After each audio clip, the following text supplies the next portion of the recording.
कृष्ण के व्यक्तित्व में आज के युग के लिए क्या क्या विशेषताएं हैं और उनके व्यक्तित्व का क्या महत्व हो सकता है आज, इस पर थोड़ा प्रकाश।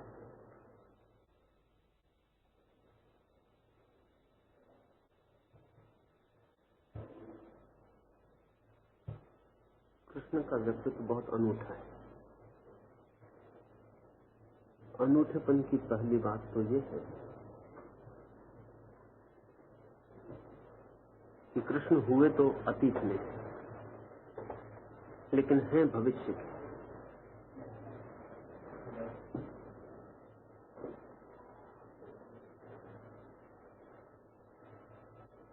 मनुष्य अभी भी इस योग्य नहीं हो पाया कृष्ण का समसामयिक बन सके। अभी भी कृष्ण मनुष्य की समझ के बाहर। भविष्य में ही ये संभव हो पाएगा कि कृष्ण को हम समझ पाए। इसके कुछ कारण हैं। सबसे बड़ा कारण तो ये है कि कृष्ण अकेले ही ऐसे व्यक्ति हैं जो धर्म की परम गहराइयों और ऊंचाइयों पर होकर भी गंभीर नहीं, उदास नहीं, रोते हुए नहीं। साधारणतः संत का लक्षण ही रोता हुआ होना है, जिंदगी से उदास, हारा हुआ, भागा हुआ। कृष्ण अकेले ही नाचते हुए व्यक्ति, हंसते हुए, गीत गाते हुए। अतीत का सारा धर्म दुखवादी था। कृष्ण को छोड़ दें, अतीत का सारा धर्म उदास, आंसुओं से भरा हुआ। हंसता हुआ धर्म जीवन को समग्र रूप से स्वीकार करने वाला धर्म अभी पैदा होने को। निश्चित ही पुराना धर्म मर गया है और पुराना ईश्वर, जैसे हम अब तक ईश्वर समझते थे, जो हमारी धारणा थी ईश्वर की, वो भी मर गई। जीसस के संबंध में कहा जाता है कि वो कभी हंसे नहीं।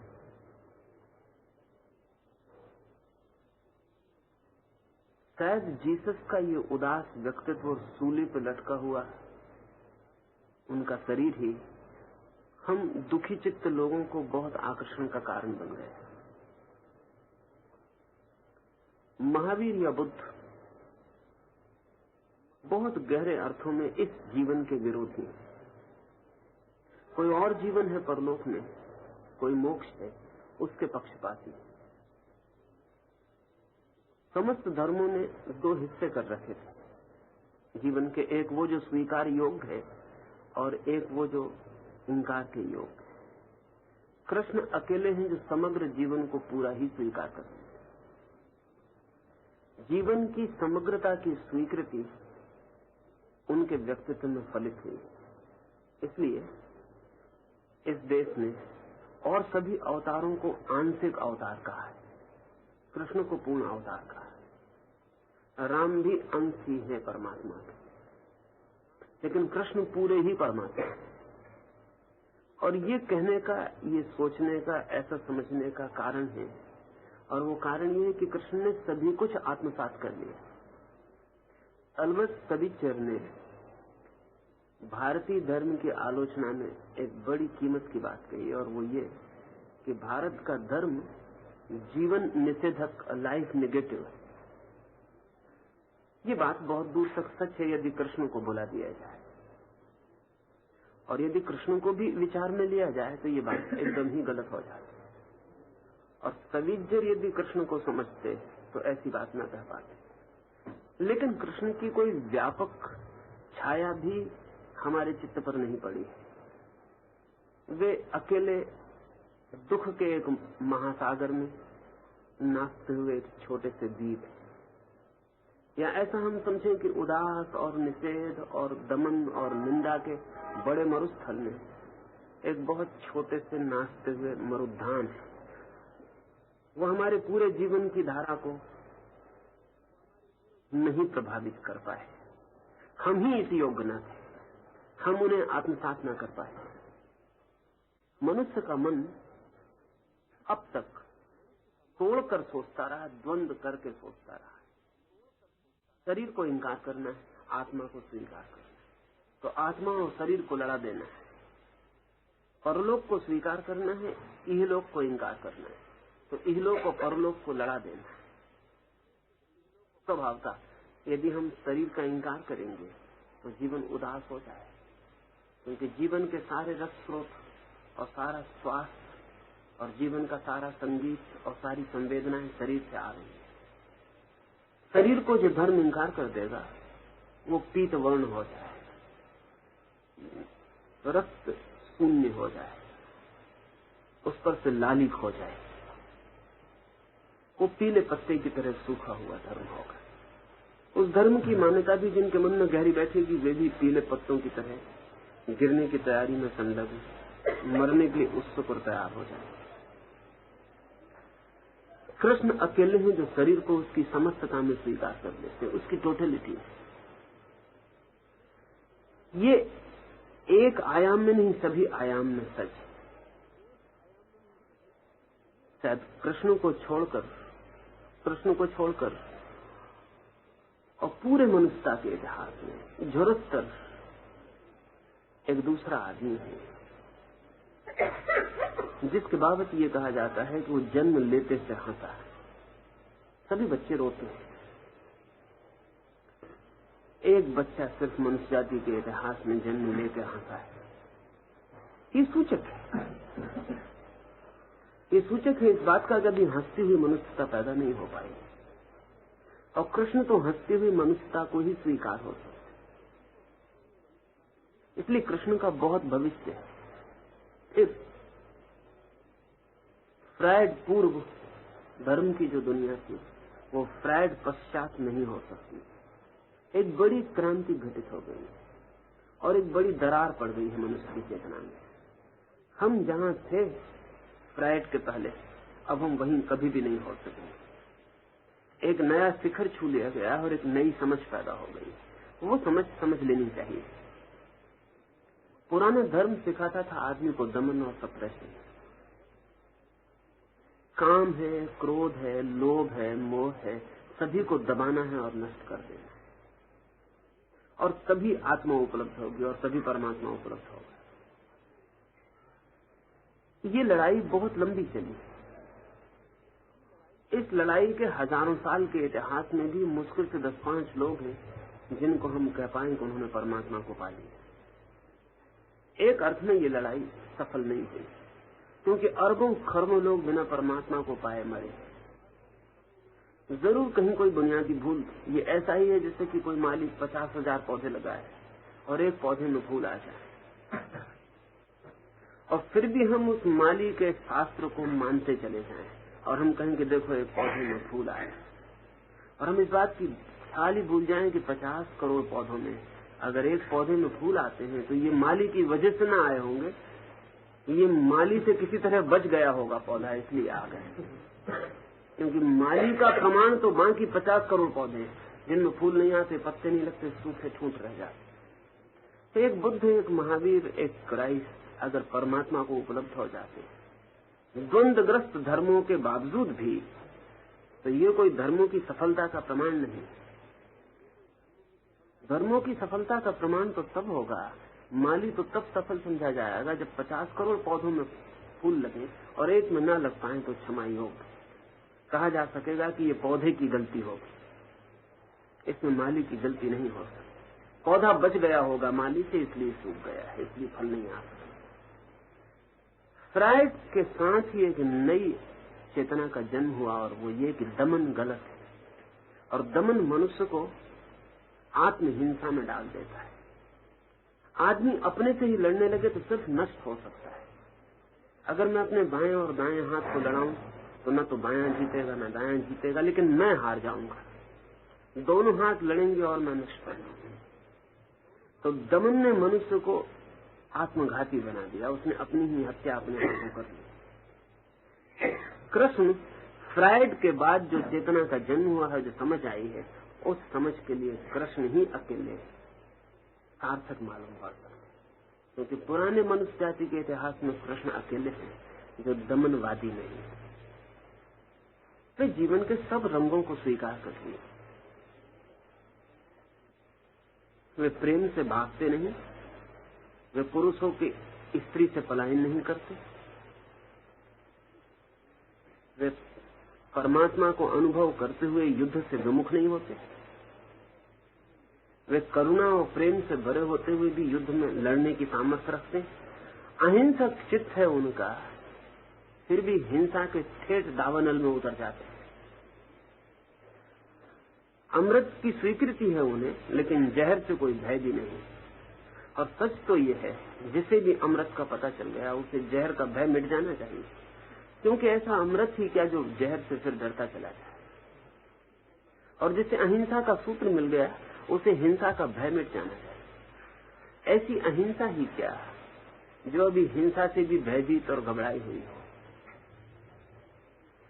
और ऐसी आत्मा ही क्या जो शरीर से भी डरती हो और बचती हो। और ऐसे परमात्मा का क्या अर्थ जो सारे संसार को अपने आलिंगन में न ले सकता हो। तो कृष्ण द्वंद्व को एक साथ स्वीकार कर लेते हैं और इसलिए द्वंद्व के अतीत हो जाते हैं। ट्रांसेंडेंस जो है, अतीत जो हो जाना है, वो द्वंद्व में पड़ के कभी संभव नहीं, दोनों को एक साथ स्वीकार कर लेने से संभव है। तो भविष्य के लिए कृष्ण की बड़ी सार्थकता है, और भविष्य में कृष्ण का मूल्य निरंतर बढ़ता ही जाने को है, जबकि सबके मूल्य फीके पड़ जाएंगे और द्वंद्व भरे धर्म जबकि पीछे अंधेरे में डूब जाएंगे और इतिहास की राख उन्हें दबा देगी, तब भी कृष्ण का अंगाज चमकता हुआ रहेगा और भी निखरेगा, क्योंकि पहली दफे मनुष्य इस योग्य होगा कि कृष्ण को समझ पाए। कृष्ण को समझना बड़ा कठिन है। आसान है ये बात समझना कि एक आदमी संसार को छोड़कर चला जाए और शांत हो जाए। कठिन है इस बात को समझना कि संसार के संघर्ष में बीच में खड़ा होकर और शांत हो। आसान है ये बात समझने कि एक आदमी विरक्त हो जाए, आसक्ति के संबंध तोड़ के भाग जाए और उसमें एक पवित्रता का जन्म हो। कठिन है ये बात समझनी कि जीवन के सारे उपद्रव के बीच, जीवन के सारे उपद्रव में अडिग, जीवन के सारे धूल धमास, कोहरे और आंधियों में खड़ा हुआ दिया हिलता न हो, उसकी लौ कपती न हो। कठिन है ये समझ, इसलिए कृष्ण को समझना बहुत कठिन था। निकटतम जो कृष्ण के थे वे भी नहीं समझ सकते, लेकिन पहली दफा एक महान प्रयोग हुआ है। पहली दफा आदमी ने अपनी शक्ति का पूरा परीक्षण कृष्ण में किया है। ऐसा परीक्षण की संबंधों में रहते हुए असंग रहा जा सके और युद्ध के क्षण पर भी करुणा न मिले और हिंसा की तलवार हाथ न हो तो भी प्रेम का दिया मन से न बुझे। इसलिए कृष्ण को जिन्होंने पूजा भी है, जिन्होंने कृष्ण की आराधना भी की है, उन्होंने भी कृष्ण के टुकड़े टुकड़े करके किया है। सूरदास के कृष्ण कभी बच्चे से बड़े नहीं हो पाते। बड़े कृष्ण के साथ खतरा है, सूरदास बर्दाश्त न कर सके। वो बाल कृष्ण को ही, क्योंकि बाल कृष्ण अगर गांव की स्त्रियों को छेड़ आता है तो हमें बहुत कठिनाई नहीं, लेकिन युवा कृष्ण जब गांव की स्त्रियों को छेड़ देगा तो फिर बहुत मुश्किल हो जाए, फिर हमें समझना बहुत मुश्किल हो जाए, क्योंकि हम अपने ही तल पर तो समझ सकते, हमारे अपने तल के अतिरिक्त समझने का हमारे पास कोई उपाय भी नहीं। तो कोई है जो कृष्ण के एक रूप को चुन लेगा, कोई है जो दूसरे रूप को चुन लेगा। गीता को प्रेम करने वाले भागवत की उपेक्षा कर जाएंगे, क्योंकि भागवत का कृष्ण और ही। भागवत को प्रेम करने वाले गीता की चर्चा में न पड़ेंगे, क्योंकि कहाँ राग रंग और कहाँ रास और कहाँ युद्ध का मैदान, उनके बीच कोई तालमेल नहीं। शायद कृष्ण से बड़े विरोधों को एक साथ पी लेने वाला कोई व्यक्तित्व भी नहीं। इसलिए कृष्ण की एक एक शकल को लोगों ने पकड़ लिया है, जो जिसे प्रीतिकर लगी उसने छांट लिया, बाकी शकल को उसने इनकार कर दिया। गांधी गीता को माता कहते हैं, लेकिन गीता को आत्मसात नहीं कर सकते, क्योंकि गांधी की अहिंसा युद्ध की संभावनाओं को कहां रखेगी। तो गांधी उपाय खोजते हैं कि वो कहते हैं ये जो युद्ध है ये सिर्फ रूपक है, ये कभी हुआ नहीं। ये मनुष्य के भीतर अच्छाई और बुराई की लड़ाई है। ये जो कुरुक्षेत्र है ये कहीं कोई बाहर युद्ध का मैदान नहीं है, और ऐसा नहीं है कि कृष्ण ने कहीं अर्जुन को किसी बाहर के युद्ध में लड़ाया हो। ये तो भीतर के युद्ध की रूपक कथा है, ये एक पैरेबल, ये एक कहानी, ये एक प्रतीक। गांधी को कठिनाई है क्योंकि गांधी का जैसा मन है उसमें तो अर्जुन ही ठीक मालूम पड़ेगा। अर्जुन के मन में बड़ी अहिंसा का उदय हुआ है, वो युद्ध छोड़ के भाग जाने को तैयार है। वो कहता है अपनों को मारने से फायदा क्या, और वो कहता है इतनी हिंसा करके धन पाके भी, यश पाके भी, राज्य पाकर भी मैं क्या करूंगा। इससे तो बेहतर है कि मैं सब छोड़ के भिखमंगा हो जाऊं। इससे तो बेहतर है कि मैं भाग जाऊं और सारे दुख वरण कर लूं, लेकिन हिंसा में न पड़ूं। इससे मेरा मन बड़ा कपता है। इतनी हिंसा अशुभ। कृष्ण की बात गांधी की पकड़ में कैसे आ सकती, क्योंकि कृष्ण उसे समझाते हैं कि तू लड़, और लड़ने के लिए वे जो तर्क देते हैं वो ऐसा अनूठा है कि इसके पहले कभी भी नहीं दिया गया था। उसको परम अहिंसक ही दे सकता है, उस तर्क को। कृष्ण का तर्क ये है कि जब तक तू ऐसा मानता है कि कोई मर सकता है तब तक तू आत्मवादी नहीं है, तब तक तुझे पता ही नहीं है कि जो भीतर है ना वो कभी मरा है ना कभी मर सकता है। अगर तू सोचता है कि मैं मार सकूंगा तो तू बड़ी भ्रांति में, बड़े अज्ञान में, क्योंकि मारने की धारणा ही भौतिकवादी की धारणा है। जो जानता है उसके लिए कोई मरता नहीं। तो अभिनय है, कृष्ण उस पर कह रहे हैं, मरना और मारना लीला है, एक नाटक है। इस संदर्भ में समझ लेना उचित होगा कि राम के जीवन को हम चरित्र कहते हैं। राम बड़े गंभीर, उनका जीवन लीला नहीं है, चरित्र ही है। लेकिन कृष्ण गंभीर नहीं है, कृष्ण का चरित्र नहीं है, वो कृष्ण की लीला है। राम मर्यादाओं में बंधे हुए व्यक्ति हैं, मर्यादाओं के बाहर वे एक कदम न बढ़ेंगे, मर्यादा पर वे सब कुर्बान कर देंगे। कृष्ण के जीवन में मर्यादा जैसी कोई चीज नहीं है। अमर्याद, पूर्ण स्वतंत्र, जिसकी कोई सीमा नहीं, जो कहीं भी जा सकता है। ऐसी कोई जगह नहीं आती जहां वो रुके, ऐसी कोई सीमा नहीं आती जहां वो भयभीत हो कदम को ठहराए। ये अमर्यादा भी कृष्ण के आत्म अनुभव का अंतिम फल है। तो हिंसा भी बेमानी हो गई है वहां, क्योंकि हिंसा हो नहीं सकती, और जहां हिंसा ही बेमानी हो गई हो वहां अहिंसा भी बेमानी हो जाती है। क्योंकि जब तक हिंसा सार्थक है और हिंसा हो सकती है तभी तक अहिंसा भी सार्थक है।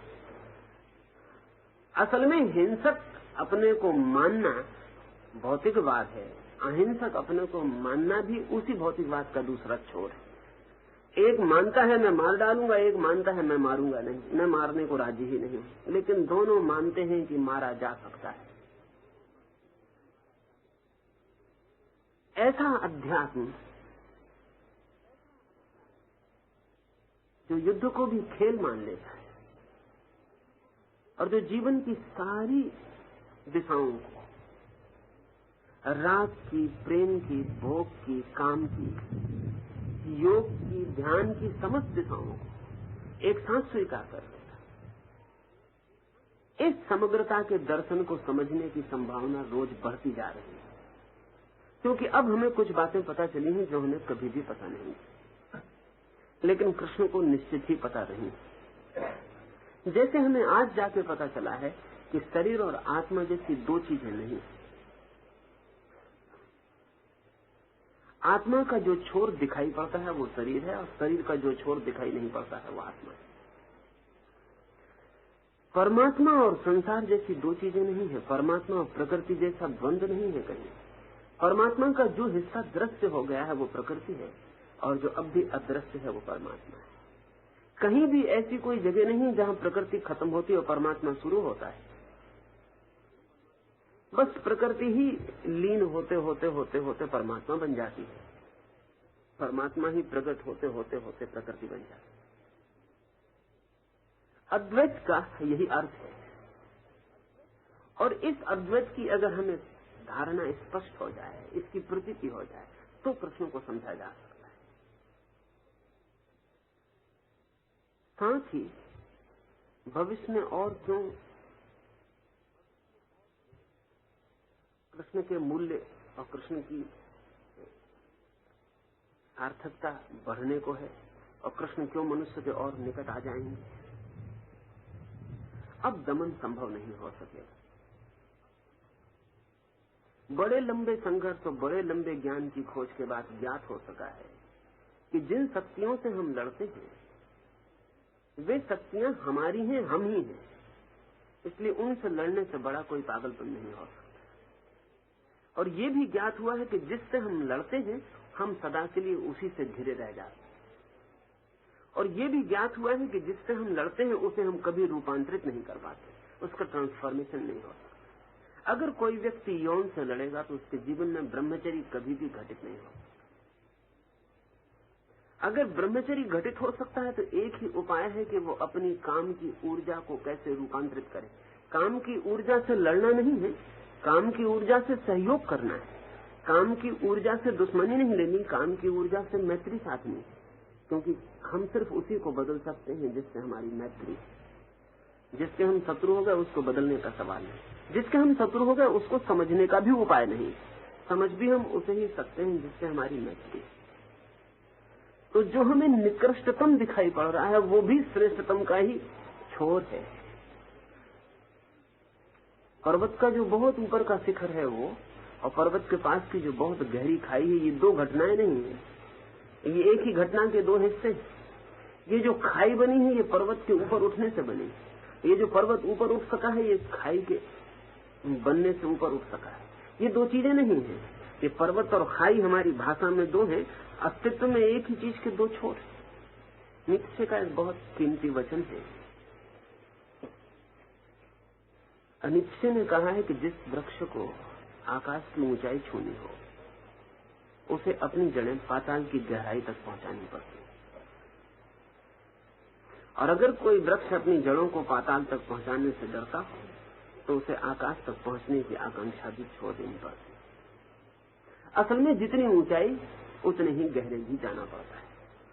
जितना ऊंचा जाना हो उतना ही नीचे भी जाना पड़ता है। नीचाई और ऊंचाई दो चीजें नहीं है, एक ही चीज के दो आयाम है। और वो सदा समानुपाती, एक ही अनुपात में बढ़ते हैं। मनुष्य के मन ने सदा चाहा कि वो चुनाव कर ले। उसने चाहा कि स्वर्ग को बचा ले और नरक को छोड़ दे। उसने चाहा कि शांति को बचा ले, तनाव को छोड़ दे। उसने चाहा शुभ को बचा ले, अशुभ को छोड़ दे। उसने चाहा प्रकाश ही प्रकाश रहे, अंधकार न रह जाए। मनुष्य के मन ने अस्तित्व को दो हिस्सों में तोड़ के एक हिस्से का चुनाव किया और दूसरे का इंकार किया। इससे द्वंद्व पैदा हुआ, इससे द्वैत पैदा हुआ। कृष्ण दोनों को एक साथ स्वीकार करने के प्रतीक है। और जो दोनों को एक साथ स्वीकार करता है वही पूर्ण हो सकता है, नहीं तो अपूर्ण ही रह जाएगा। जितने को चुनेगा उतना हिस्सा रह जाएगा, और जिसको इंकार करेगा सदा उससे बंधा रहेगा, उससे बाहर नहीं जा सकता है। जो व्यक्ति काम का दमन करेगा उसका चित्त कामुक से कामुक होता चला जाता है। इसलिए जो संस्कृति, जो धर्म काम का दमन सिखाता है वो संस्कृति कामुकता पैदा करता है। कृष्ण को माना जा सका होता तो शायद दुनिया से कामुकता विदा हो गई होती, लेकिन कृष्ण को नहीं माना जा सका। बल्कि हमने नारायण कितने कितने रूपों में कृष्ण के उन हिस्सों का इंकार किया जो काम की स्वीकृति थी।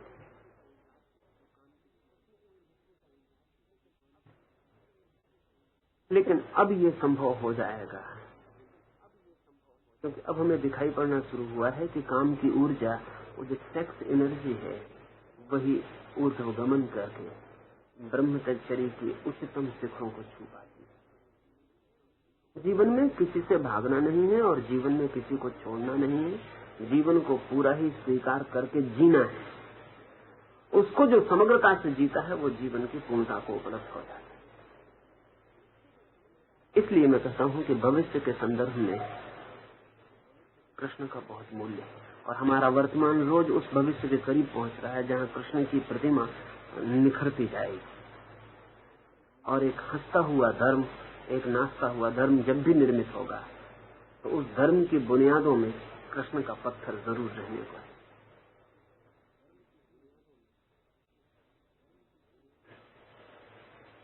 ये कृष्ण के समय में बहुत बड़ा महाभारत युद्ध हुआ था और कृष्ण उसमें बड़े प्रमुख स्थान में थे और वो चाहते तो महाभारत का युद्ध रोक सकते थे, लेकिन वैसा नहीं हुआ और एक बड़ा भारी विध्वंस हुआ और उस विध्वंस का बहुत बड़ी जिम्मेदारी कृष्ण पर जाती है।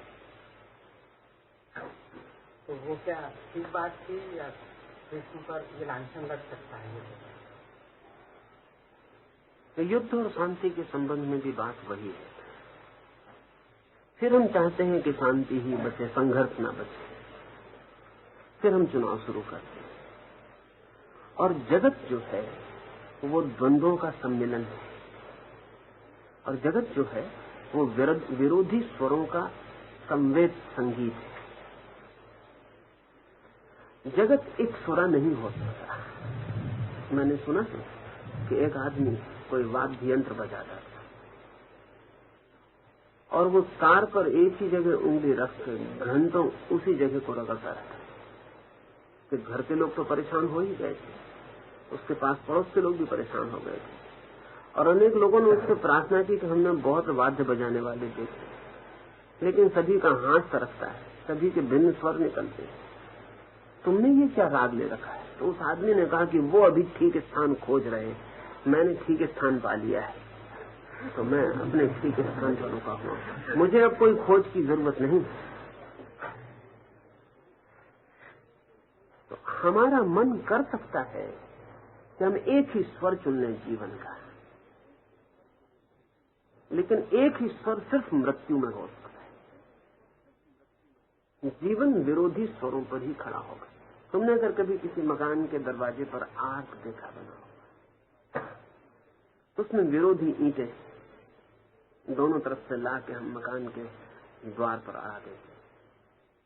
विरोधी ईंटें एक दूसरे के विरोध में खड़े होने की वजह से भवन के बड़े वजन को उठा लेती। कोई सोच सकता है कि ईंटें एक ही दिशा की लगा दी जाए, फिर भवन गिरेगा, फिर भवन बनेगा। जीवन की सारी व्यवस्था विरोधी स्वरों के तनाव पर है। युद्ध भी उस तनाव का हिस्सा है और युद्ध ने नुकसान ही पहुंचाए ऐसा जो सोचते हैं वो गलत सोचते, वो अधूरा देखते हैं। अगर हम मनुष्यता के विकास को समझने चले तो हमें पता चलेगा मनुष्यता के विकास का अधिकतम हिस्सा युद्धों के माध्यम से हुआ है।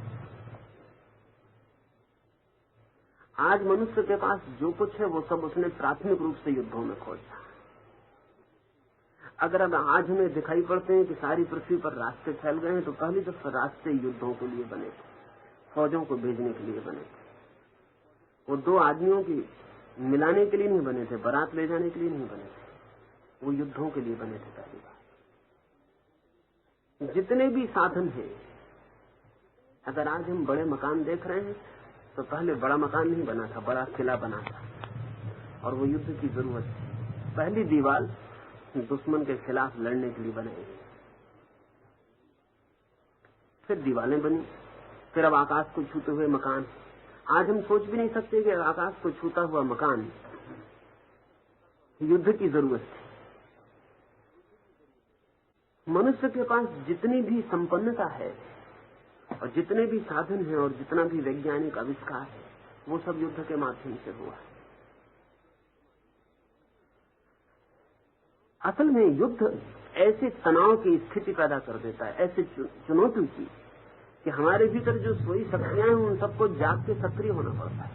शांति के क्षण में हम आलस्य में हो सकते हैं, तमस में हो सकते हैं। युद्ध हमारे राजस को उभारता है, हमारे भीतर सोई हुई शक्तियों को चुनौती के मौके पर उठना ही पड़ता है। युद्ध के क्षण में हम साधारण नहीं रह जाते, हम असाधारण हो जाते और मनुष्य का मस्तिष्क अपनी पूरी शक्ति से काम करने लगता और युद्ध में एक छलांग लग जाती है मनुष्य की प्रतिभा की, जो कि शांति के कालों में वर्षों में, सैकड़ों वर्षों में नहीं लग पाती। अनेक लोगों का ऐसा ख्याल है कि अगर कृष्ण ने महाभारत का युद्ध रोका होता तो भारत बहुत संपन्न होता और भारत के बड़े विकास के शिखर छू लिया होता। बात इससे बिल्कुल उल्टी है। अगर कृष्ण जैसे 10-5 लोग और भारत के इतिहास में हमें मिले होते और हमने एक महाभारत नहीं 10-5 महाभारत लड़े होते तो हम विकास के शिखरों पर होते। महाभारत को हुए अंदाजन 5000 से ज्यादा वर्ष हुए होंगे। 5000 वर्षों में सर हमने कोई बड़ा युद्ध नहीं किया। बाकी हमारी लड़ाइयां बहुत दिवालिया और बैंकरप्ट है। बाकी हमारी लड़ाइयों की बड़ी कोई कीमत नहीं है। वो छोटे मोटे झगड़े हैं, उनको युद्ध कहना भी ठीक नहीं है। 5000 वर्षों से हमने कोई बड़ा युद्ध नहीं लड़ा। अगर युद्ध की वजह से हानि होती है और विध्वंस होता है तो हमें तो पृथ्वी पर सबसे ज्यादा संपन्न और विकासमान होना चाहिए। लेकिन हालतें उल्टी हैं। जिन मुल्कों ने युद्ध लड़े हैं वे बहुत विकासमान हैं और बहुत संपन्न हैं। पहले महायुद्ध के बाद लोग सोच सकते थे कि जर्मनी अब सदा के लिए टूट जाए, लेकिन दूसरे महायुद्ध में जर्मनी पहले महायुद्ध के जर्मनी से अनंत गुना शक्तिशाली होकर प्रकट हुआ, सिर्फ 20 साल के फासले पर। कोई सोच भी नहीं सकता था कि पहले महायुद्ध के बाद दूसरा महायुद्ध जर्मनी कर सकेगा। 200-400 साल तक भी कर सकेगा, इसकी भी संभावना नहीं। लेकिन 20 साल में जर्मनी अनंत गुना शक्तिशाली होकर बाहर आ गई। पहले महायुद्ध ने उसकी शक्तियों को जिस तीव्रता पर पहुंचा दिया, उस तीव्रता का उसने उपयोग कर लिया। अभी पिछले दूसरे महायुद्ध में लगता था कि अब शायद युद्ध कभी होना बहुत मुश्किल हो जाएगा और जो दो देश सबसे ज्यादा मिटे थे, जर्मनी और जापान, वो दोनों के दोनों फिर संपन्न होकर खड़े हो गए। आज जापान को देख के कोई कह सकता है कि 20 साल पहले एटम बम इसी मुल्क पर गिरा था? आज जापान को देख के कोई नहीं कह सकता। हिंदुस्तान को देख के जरूर हम कह सकते हैं कि यहाँ एटम बम गिरते ही रहे होंगे। हमारी दुर्दशा देख के लगता है कि यहाँ जैसे युद्ध होता ही रहा हो। महाभारत के कारण हिंदुस्तान का हित नहीं हुआ। महाभारत के छाया में हिंदुस्तान में जो शिक्षक पैदा हुए वे सब युद्ध विरोधी थे और उन्होंने महाभारत का शोषण किया और कहा कि ऐसा युद्ध और ऐसी हिंसा नहीं, अब युद्ध करना नहीं, अब हिंसा करनी, अब लड़ना ही नहीं। महाभारत के पीछे कृष्ण की क्षमता के व्यक्तियों की श्रृंखला नहीं हम पैदा कर पाए। अन्यथा महाभारत में जिस ऊंचाई को हमारे देश की चेतना की लहर ने छुआ था, हम हर बार उससे ज्यादा ऊंचाई की लहर को छू सकते थे और शायद आज हम पृथ्वी पर सबसे ज्यादा संपन्न और सबसे ज्यादा विकसित समाज होते। ये भी सोचने जैसा है कि महाभारत जैसा युद्ध विपन्न समाजों में घटित नहीं होता। युद्ध के घटने के लिए भी संपन्न होना जरूरी है और संपन्नता के लिए भी युद्ध का घटना जरूरी है। असल में वो चुनौती के क्षण है। कृष्ण ने जिस युद्ध में हमें उतारा था, वो युद्ध में अगर हम सतत उतरे होते, क्योंकि इसे हम सोचें, आज करीब करीब पश्चिम उस जगह है जहां महाभारत के दिनों में हम पहुंच गए थे। आज जितने अस्त्र शस्त्रों की बात है, करीब करीब वे सभी अस्त्र शस्त्र किसी न किसी रूप में महाभारत में प्रयोग किए गए थे। बड़ा संपन्न, बड़ा प्रतिभाशाली और बहुत वैज्ञानिक उन्नत शिखर था। उस युद्ध से कुछ हानि नहीं हो गई। उस युद्ध के बाद जो निराशा का क्षण हमें पकड़ा, उस निराशा के क्षण का दुरुपयोग हुआ। उस निराशा के क्षण को पश्चिम में भी पकड़ा है कुछ को। पश्चिम भी भयभीत हो गया है और पश्चिम का अगर पतन होगा तो वो पश्चिम में जो शांतिवादी है उसकी वजह से होगा। अगर पश्चिम ने शांतिवादी की बात मान ली तो पश्चिम पतित हो जाए, वो वहीं पहुंच जाएगा जहां जैसे महाभारत के बाद हम पहुंचे। हिंदुस्तान ने शांतिवादी की बात मान ली, इसलिए 5000 वर्ष का लंबा चक्कर चला। इसे थोड़ा सोचना जरूरी है। कृष्ण युद्धवादी नहीं है, लेकिन युद्ध को भी जीवन के खेल का हिस्सा मानते हैं। युद्ध खोर नहीं, किसी को मिटाने की कोई आकांक्षा नहीं, किसी को दुख देने का कोई ख्याल नहीं। युद्ध ना हो इसके सारे उपाय उन्होंने कर लिए थे, लेकिन जीवन की और सत्य की और धर्म की कीमत पर युद्ध को बचाने के लिए विराजी ना थे। आखिर किसी भी चीज के बचाने की एक सीमा है। आखिर युद्ध को भी तो हम इसलिए नहीं करना चाहते कि जीवन को कोई नुकसान न पहुंचे। लेकिन अगर युद्ध के न होने से जीवन को नुकसान पहुंचा जा रहा हो तो फिर क्या अर्थ रह जाएगा? आखिर शांतिवादी यही तो कहता है कि युद्ध न हो, कहीं शांति खंडित न हो जाए। लेकिन अगर युद्ध के न होने से ही शांति खंडित हो रही हो तो फिर एक निर्णायक युद्ध की सामर्थ्य चाहिए। तो कृष्ण असल में युद्धखोर या युद्धवादी नहीं है, लेकिन युद्ध से भयभीत और युद्ध से भागे हुए पलायनवादी भी नहीं। कृष्ण कहते हैं युद्ध ना हो तो ठीक, लेकिन युद्ध होना ही हो तो भागना ठीक नहीं। और अगर युद्ध होना ही हो और ऐसा क्षण आ जाए कि मनुष्य के मंगल के लिए और मनुष्य के हित के लिए युद्ध अनिवार्य हो जाए, तो इस अनिवार्य युद्ध को फिर आनंद से स्वीकार करना, फिर इसे बोझ की तरह ढोना भी ठीक नहीं, क्योंकि जो बोझ की तरह युद्ध में जाएगा उसकी हार सुनिश्चित है।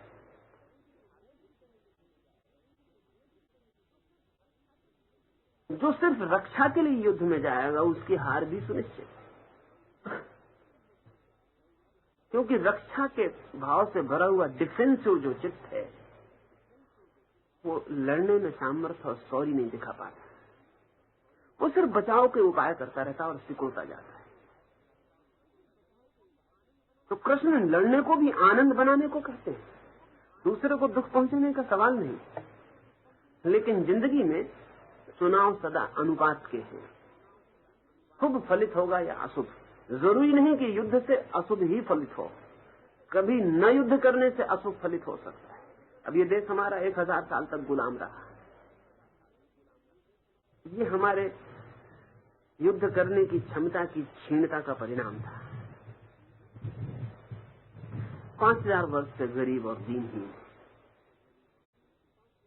ये हमारे शौर्य और हमारे व्यक्तित्व में जो अभय चाहिए उसकी कमी का परिणाम, जो फैलाव चाहिए, विस्तार का जो भाव चाहिए उसकी कमी का परिणाम। तो कृष्ण के कारण नुकसान नहीं होगा, कृष्ण की श्रृंखला नहीं पैदा हो सकी, हम और कृष्ण पैदा नहीं कर सके, इसलिए नुकसान हुआ। और कृष्ण के युद्ध के बाद स्वाभाविक था कि निराशावादी स्वर प्रमुख हो, सदा होता है, और निराशावादी शिक्षक लोगों को समझाएं कि व्यर्थ है ये सब, और देखो कितनी हानि हो गई, और वो स्वर हमारे मन में बैठ गया। और 5000 साल से हम डरी हुई कौम है, और जो कौम मरने से डर जाए, युद्ध से डर जाए, वो कौम बहुत गहरे में जीने से भी डर जाती। हम जीने से भी डर गए, हम कप रहे हैं, न हम जी रहे हैं न हम मर रहे हैं, हम दोनों के बीच में एक त्रिशंकु की भांति। अब मेरी समझ ये है कि बर्ट्रैंड रसल या गांधी या विनोबा, इनकी बात अगर दुनिया मान लेगी तो नुकसान होगा। युद्ध से भय की कोई जरूरत नहीं है, लेकिन अब पृथ्वी युद्ध के लिए बहुत छोटी पड़ गई है, ये बात जरूर सच है। असल में युद्ध के लिए भी जगह चाहिए। हमारे पास साधन इतने बड़े हो गए हैं कि अब पृथ्वी पर युद्ध नहीं हो सकता, ये बात जरूर सच है।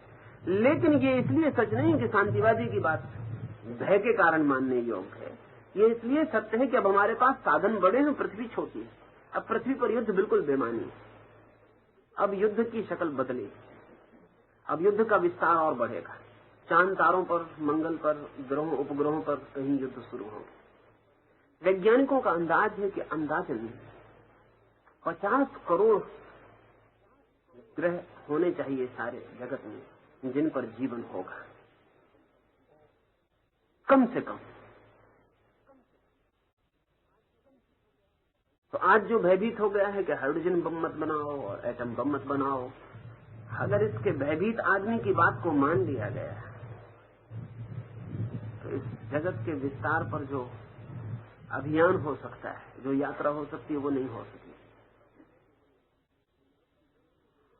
और पृथ्वी जरूर उस जगह पहुंच गई जहां युद्ध बेमानी है, लेकिन ये इसलिए नहीं हुआ है, ये भी समझने जैसी बात है। युद्ध आज अर्थहीन हो गया इसलिए नहीं कि शांतिवादी की बात समझ में आ गई, युद्ध इसलिए अर्थहीन हो गया कि युद्ध के विज्ञान का पूरा विकास हो गया, टोटल वार का विकास हो गया।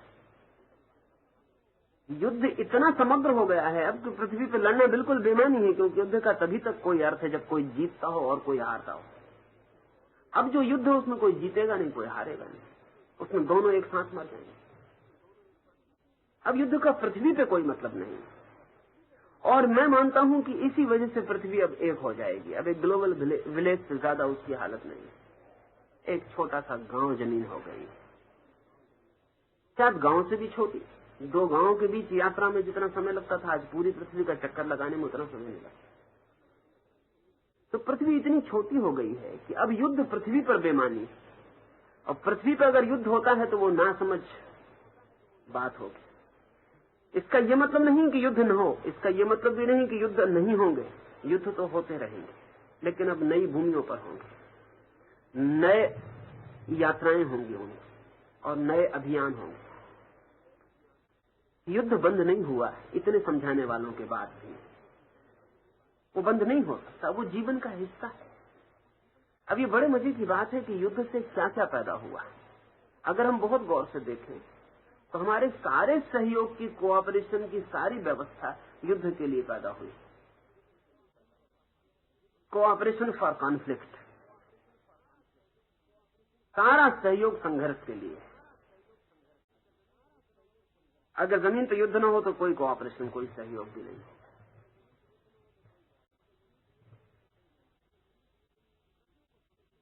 तो कृष्ण को समझना बहुत जरूरी है। कृष्ण शांतिवादी नहीं है, कृष्ण युद्धवादी नहीं है। असल में वाद का मतलब ही होता है कि 2 में से हम एक को चुनते। कृष्ण अवादी। कृष्ण कहते हैं शांति से सुख फलित होता हो तो स्वागत, युद्ध से सुख फलित होता हो तो स्वागत। मेरा मतलब समझा ना? कृष्ण कहते हैं जिससे मंगल यात्रा गतिमान होती हो, जिससे धर्म विकसित होता हो, जिससे जीवन में आनंद की संभावना बढ़ती हो, वो स्वागत है। ऐसा स्वागत चाहिए भी। हमारा देश अगर कृष्ण को समझा होता तो हम इस भांति नपुंसक न हो गए होते।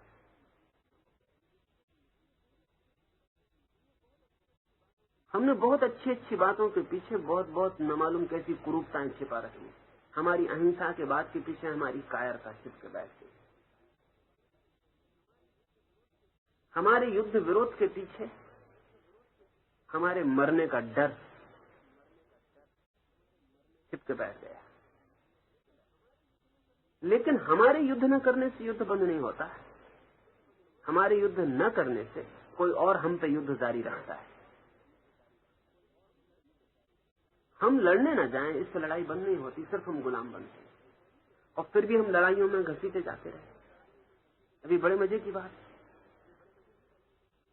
हम नहीं लड़े, कोई हम पर हावी हो गया, हमें गुलाम बना लिया, और फिर हम उसकी फौजों में लड़ते ही रहे। लड़ाई तो कुछ बंद नहीं हुई। कभी हम मुगल की फौज में लड़े, कभी हम तुर्क की फौज में लड़े, कभी हम हूण की फौज में लड़े। हम खुद भी ना लड़े, गुलाम भी रहे, और अपनी गुलामी को बचाने के लिए लड़ते रहे। फिर हम अंग्रेज की फौज में लड़े।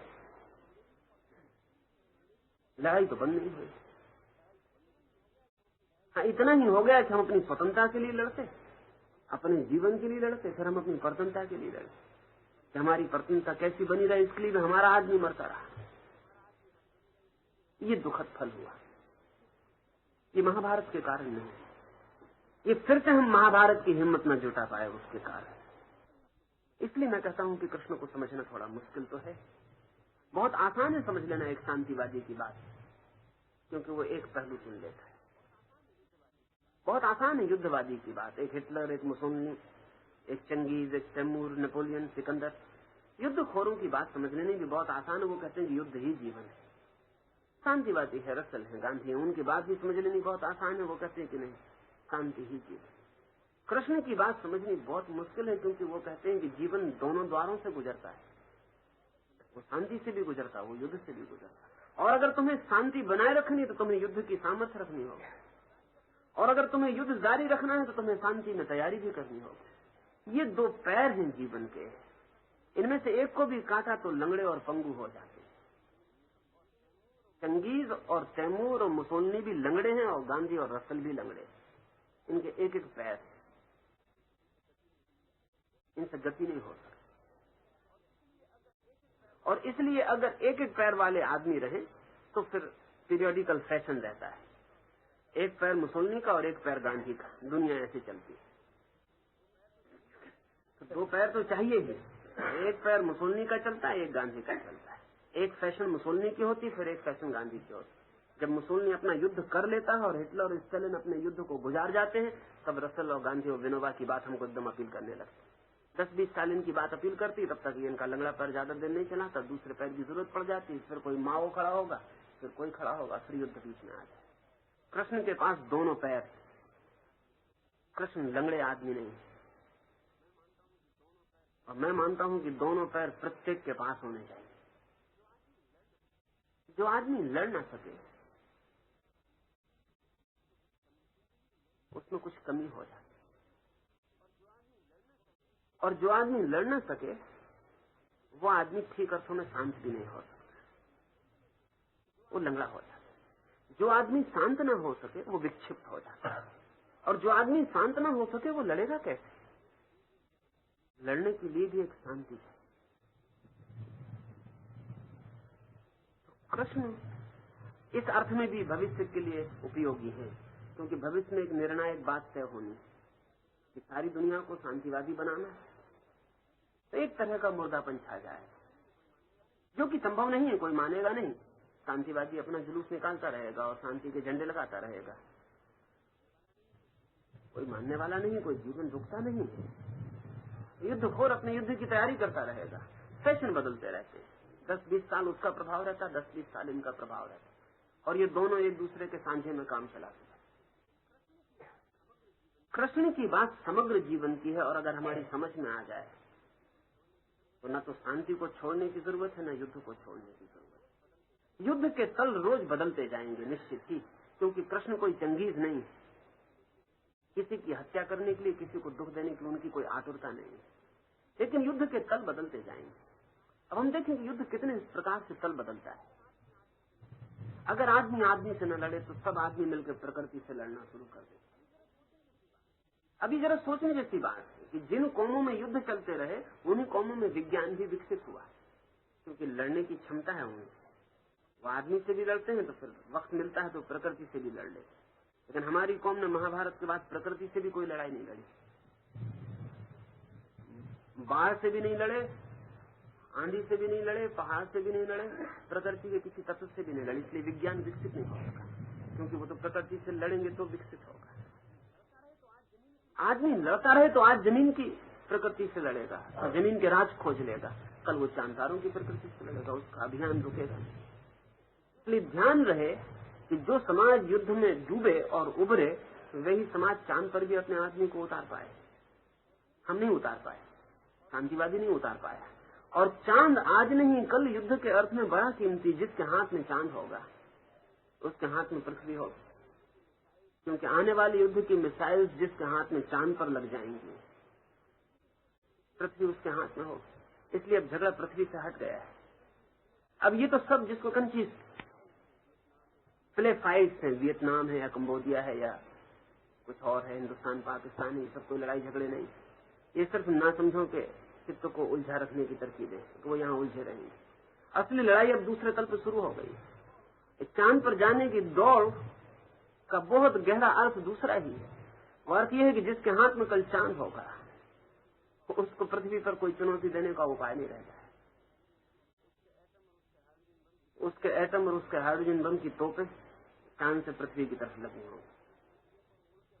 एक एक मुल्क के ऊपर उड़ के बम गिराने की जरूरत न रह जाएगी। मुल्क अपने आप बम की तोप के सामने आते रहते हैं 24 घंटे। वो घूमती रहती पृथ्वी और पूरे वक्त सामने आते रहते अपने आप।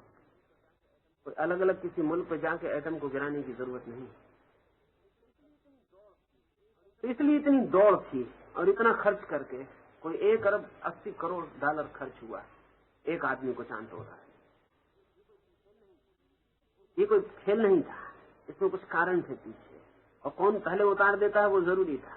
ये दौड़ अब वैसी है जैसे एक दिन दौड़ आज से कोई 300 साल पहले यूरोप से एशिया की तरफ लग गई और सारे जहाज एशिया की तरफ भागे जा रहे थे। पुर्तगीज भी और स्पेनिश भी और अंग्रेज भी और सब फ्रेंच भी और जर्मन भी सब भागे जा रहे थे। 300 साल पहले जैसे एशिया की जमीन पर कब्जा करना जरूरी हो गया था विस्तारवादी के लिए, विकास के लिए, अब वो बेमानी हो गया, अब कोई मतलब नहीं। एशिया के लोग समझ रहे हैं कि हमारी स्वतंत्रता की लड़ाई ने हमको आजाद किया है। जरा इसमें आधी ही सच्चाई है। आधी सच्चाई तो दूसरी है, और वो ये है कि अब एशिया की जमीन पर कब्जा करने का कोई मतलब नहीं रह गया। अब बात खत्म हो गई, वो दौर खत्म हो गया। अब तो कहीं लड़ाई और दूसरी जमीन पर कब्जा करने की, अब वहां दृष्टि और जगह चली गई। अब वहां दौड़ है, कल जानदारों को और दूर तक दौड़ हो जाएगी। शक्ति का एक अभियान है जीवन। उस अभियान में जो मुर्दानगी को पकड़ लेते हैं वो धीरे धीरे नष्ट हो जाते। हम ऐसे ही नष्ट हो गई कौम, और इसलिए भी कृष्ण का संदेश बड़ा अर्थपूर्ण है। हमारे लिए ही नहीं, मैं मानता हूं कि पश्चिम भी उस जगह खड़ा हो गया जहां उसे निर्णायक लड़ाई शायद पृथ्वी पर एक बार और लड़नी पड़े। निश्चित ही पृथ्वी पर नहीं होगी। अगर पृथ्वी के प्रतियोगों में भी लड़ाई होगी तो चांद या मंगल पे होगी।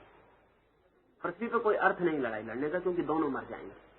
अगर उन दोनों को भी लड़ना है तो उन दोनों को भी किसी दूसरे ग्रह उपग्रह पर ही लड़के तय करना पड़ेगा कि कौन जीतता है।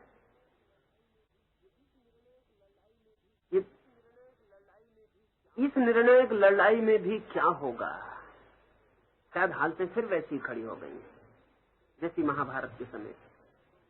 महाभारत के समय भी 2 वर्ग थे। एक वर्ग था जो निपट भौतिकवादी था, जिसकी पूरी दृष्टि शरीर के अतिरिक्त किसी को स्वीकार नहीं करती, जिसकी दृष्टि भोग के अतिरिक्त किसी तरह के योग के लिए कोई क्षमता न रखती। आत्मा का होना न होने की बात। जिंदगी थी भोग लूट खसोट। जिंदगी शरीर से और शरीर की इंद्रियों के बाहर कोई अर्थ न रखती थी। एक वर्ग, उसी वर्ग के खिलाफ वो संघर्ष हुआ था। कृष्ण को उस संघर्ष को करवाना पड़ा था, जरूरी हो गया था कि शुभ की शक्तियां कमजोर और नपुंसक सिद्ध न हो, वो अशुभ की शक्तियों के सामने खड़ी हो। आज फिर करीब करीब हालत वैसी हो गई है और हो जाएगी 20 साल के भीतर। एक तरफ भौतिकवाद, मटेरियलिज्म अपनी पूरी ताकत के साथ खड़ा हो जाएगा, और दूसरी तरफ फिर कमजोर ताकतें होंगी शुभ की। शुभ में एक बुनियादी कमजोरी है, वो लड़ने से हटना चाहता है। अर्जुन भला आदमी है। अर्जुन शब्द का मतलब होता है सीधा साधा, तिरछा ईर्छा जरा भी नहीं, अरिजु, बहुत सीधा साधा आदमी, सरल चित्त। देखता है कि फिजूल की झंझट कौन करे, हट जाओ। अर्जुन सदा ही हटता रहा है। वो जो अरिजु आदमी है, जो सीधा साधा आदमी है, वो हट जाता है। वो कहता है मत झगड़ा करो, जगह छोड़ दो। कृष्ण अर्जुन से कहीं ज्यादा सरल, लेकिन सीधे साधे नहीं। कृष्ण की सरलता की कोई माप नहीं, लेकिन सरलता कमजोरी नहीं है, और सरलता पलायन नहीं। वे जम के खड़े हो गए हैं, वे नहीं भागने देंगे। शायद फिर पृथ्वी 2 हिस्सों में बढ़ जाएगी। सदा ऐसा होता है कि निर्णायक डिसिसिव मूवमेंट आ जाते हैं जब फिर लड़ने की बात होती है। उसमें गांधी और विनोबा और रसल काम नहीं पड़ेंगे, क्योंकि एक अर्थ में वे सब अर्जुन हैं। वे कहेंगे हट जाओ, वे कहेंगे मर जाओ, लेकिन लड़ो मत। कृष्ण जैसे व्यक्तित्व की फिर जरूरत है जो कहे कि शुभ को भी लड़ना चाहिए, शुभ को भी तलवार हाथ में लेने की हिम्मत रखनी चाहिए। निश्चित ही शुभ जब हाथ में तलवार लेता है तो किसी का अशुभ नहीं होता, अशुभ हो नहीं सकता, क्योंकि लड़ने के लिए कोई लड़ाई नहीं है। लेकिन अशुभ न जीत पाए इसलिए लड़ाई है। तो धीरे धीरे दो हिस्से दुनिया के बढ़ जाएंगे जल्दी, जहां एक हिस्सा भौतिकवादी होगा और एक हिस्सा स्वतंत्रता, लोकतंत्र, व्यक्ति और जीवन के और मूल्यों के लिए होगा। लेकिन क्या ऐसे दूसरे शुभ के वर्ग को कृष्ण मिल सकते हैं? मिल सकते हैं, क्योंकि जब भी मनुष्य की स्थितियां इस जगह आ जाती हैं जहां की कुछ निर्णायक घटना घटने को होती है, तो हमारी स्थितियां उस चेतना को भी पुकार लेती हैं, उस चेतना को भी जन्म दे देती हैं, वो व्यक्ति भी जन्म जाता है। इसलिए भी मैं कहता हूं कि कृष्ण का भविष्य के लिए बहुत अर्थ है। और जब सब साधारण सीधे साधे अच्छे आदमियों की आवाजें बेमानी हो जाएंगी, क्योंकि बुरा आदमी अच्छे आदमी की आवाजों से न डरता है, न भय खाता है, न रुकता है, तो वो बढ़ता चला जाता है। बल्कि अच्छा आदमी जितना सुकूता है, बुरे आदमी के लिए उतनी आनंदपूर्ण हो जाता है। महाभारत के बाद हिंदुस्तान में बहुत अच्छे आदमी हुए, बुद्ध है, महावीर, इनकी अच्छाई की कोई कमी नहीं, इनकी अच्छाई की कोई सीमा नहीं, लेकिन इनकी अच्छाई के प्रभाव में मुल्क सिकुड़ गया, हमारा चित्त सिकुड़ गया, और उस सिकुड़े हुए चित्त पर सारी दुनिया के आक्रमक टूट पड़े। आक्रमण करने ही हम नहीं जाते हैं, आक्रमण को बुलाते भी हम ही। और जब तुम किसी को मारते हो तभी तुम जिम्मेवार नहीं होते, जब तुम किसी की मार खाते हो तब भी तुम जिम्मेवार होते ही हो।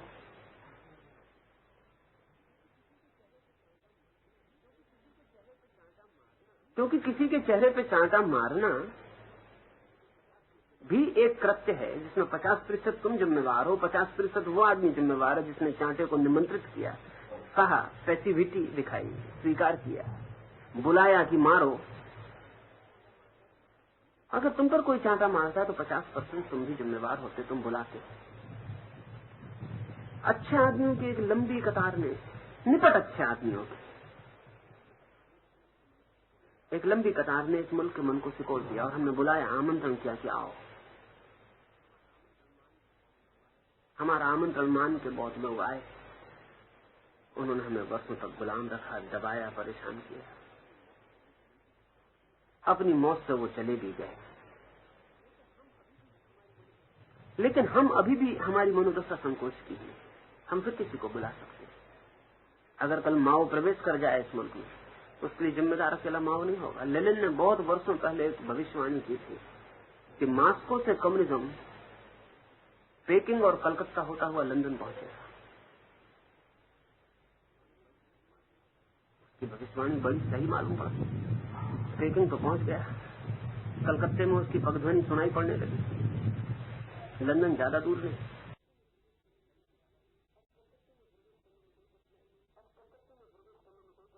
और कलकत्ते में प्रवेश करने में कोई कठिनाई नहीं, क्योंकि भारत का मन जो है वो सिकुड़ा हुआ है, वो जो आ जाएगा उसको स्वीकार करके दब जाएगा।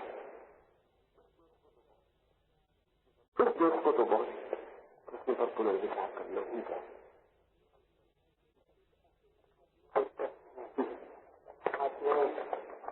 अशुभ के बीच में निर्णायक युद्ध होने की बात की, तो अभी जैसे तृतीय विश्व युद्ध की स्थिति है और इसमें विश्व 2 गुटों में बढ़ गया है, तो इसमें से किस गुट को शुभ माना जाए और किस गुट को अशुभ माना जाए, और किस गुट में सम्मिलित होना चाहेंगे।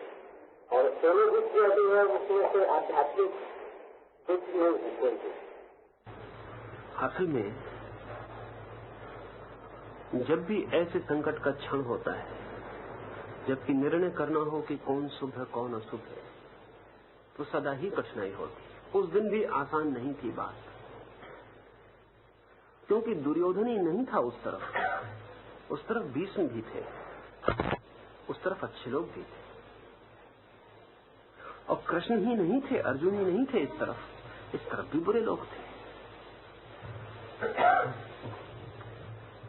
निर्णायक क्षण में तय करना सदा ही मुश्किल होता है, लेकिन मूल्य कुछ निर्धारण करते हैं। दुर्योधन किस लिए लड़ता था? आदमी उसके पास अच्छे थे या बुरे, उतना बड़ा मूल्यवान नहीं है। वो लड़ किस लिए रहा था? उस लड़ने के मूल्य क्या थे, वैल्यूज क्या थे? कृष्ण अगर लड़ने को प्रेरित कर रहे थे अर्जुन को, तो मूल्य क्या थे? एक तो बड़े से बड़ा जो निर्णायक मूल्य था वो था न्याय, जस्टिस। न्याय क्या है? न्याय युक्त क्या था? तो आज फिर हमें निर्णय करना पड़े कि न्याय युक्त क्या है, न्याय क्या है। अब जैसे मेरी समझ में स्वतंत्रता न्याय है, परतंत्रता अन्याय है।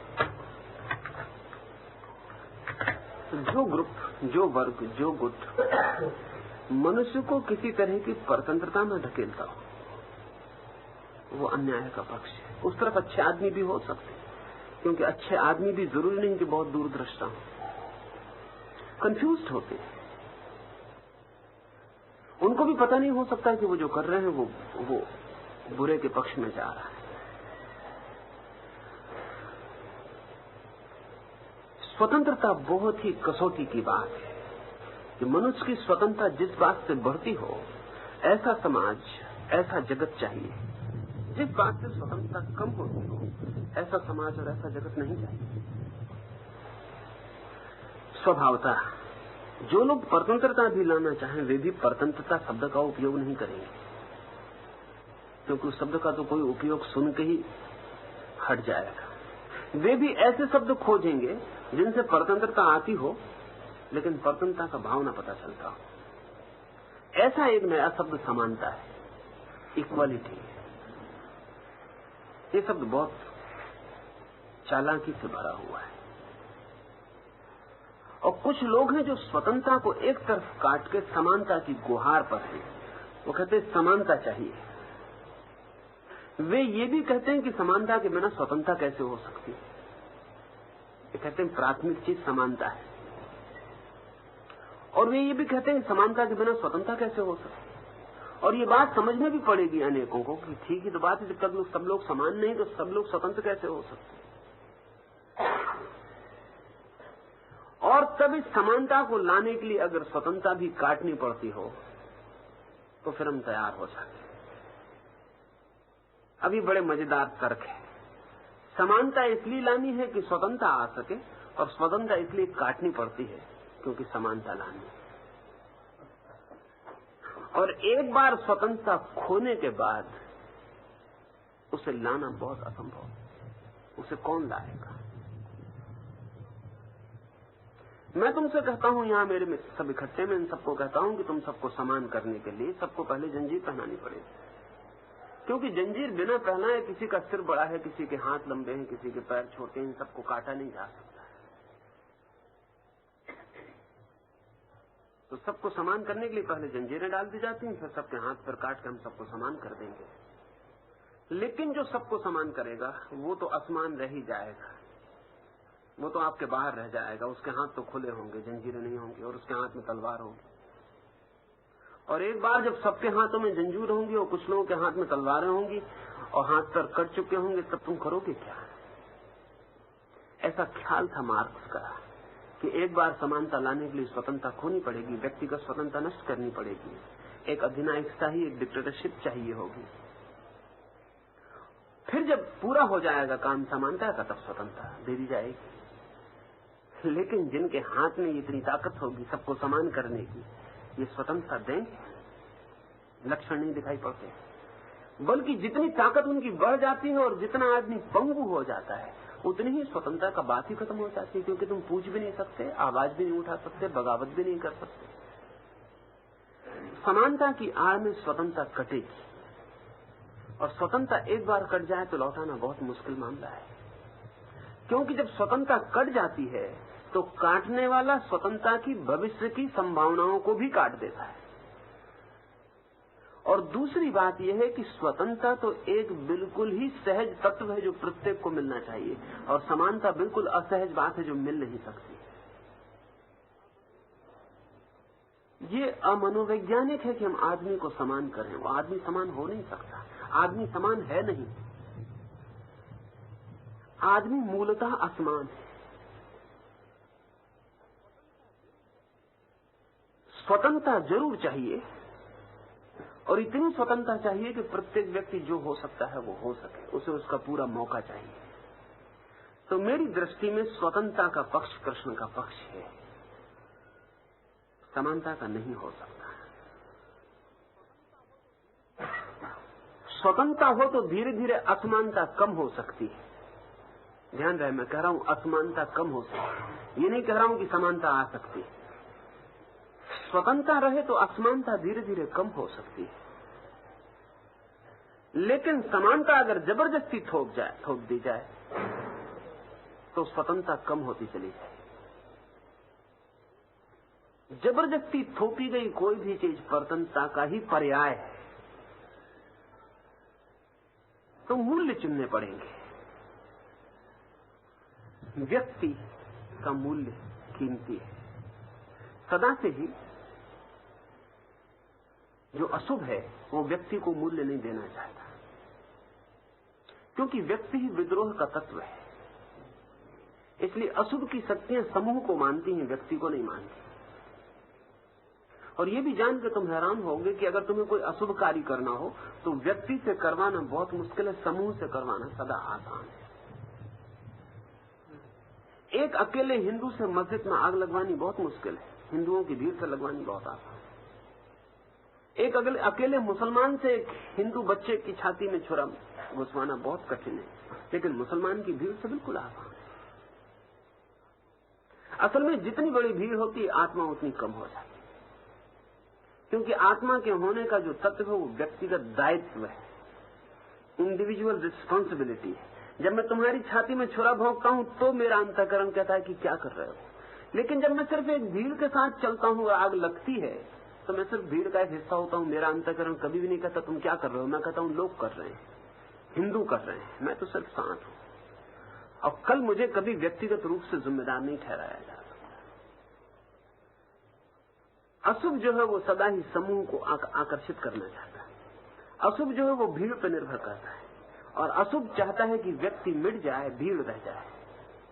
शुभ व्यक्ति को स्वीकार करता है और चाहता है भीड़ धीरे धीरे खत्म हो जाए, व्यक्ति रह जाए। व्यक्ति रहेंगे तो संबंध रहेंगे, लेकिन वो भीड़ नहीं होगी, वो समाज होगा।